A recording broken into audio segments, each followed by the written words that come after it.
Dear viewers, today we will discuss very important topic, tabulation. This topic is related to statistics. First of all, we will read about what is tabulation. Tabulation is a technique used in statistics to organize and summarize data in a table format. Here are some points and examples related to tabulation in statistics.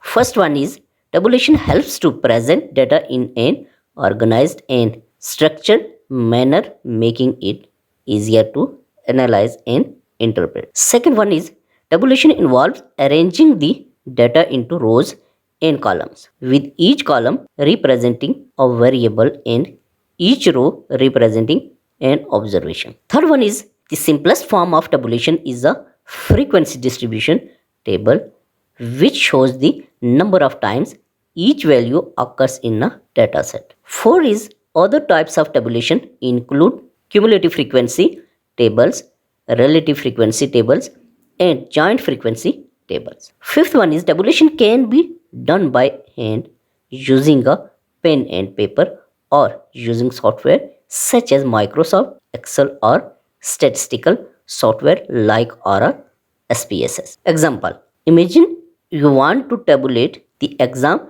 results of 50 students in a class who make up your data set. Scores can be between 0 and 100. To summarize the statistics, you can make a frequency distribution table as follows. This is the table of tabulation. You can say that score range 0 to 10 are 3 students. Frequency, this is called frequency. 0 to 28, 20 to 30, 10, 30 to 40, 6 students, 40 to 50, 7 students, 50 to 60, 5 students, 60 to 70, 3 students, 70 to 80, 1 students, 80 to 190, 2 students, 90 to 100, 5 students.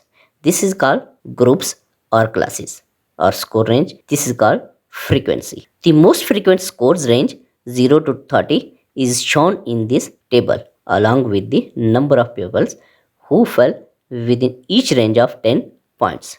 You can see this is 20 to 30 is 10. This is the greatest frequency. Additionally, you could make a sum frequency table to display the total number of students who have reached each score range, or a relative frequency table to display the proportion of students in each score range.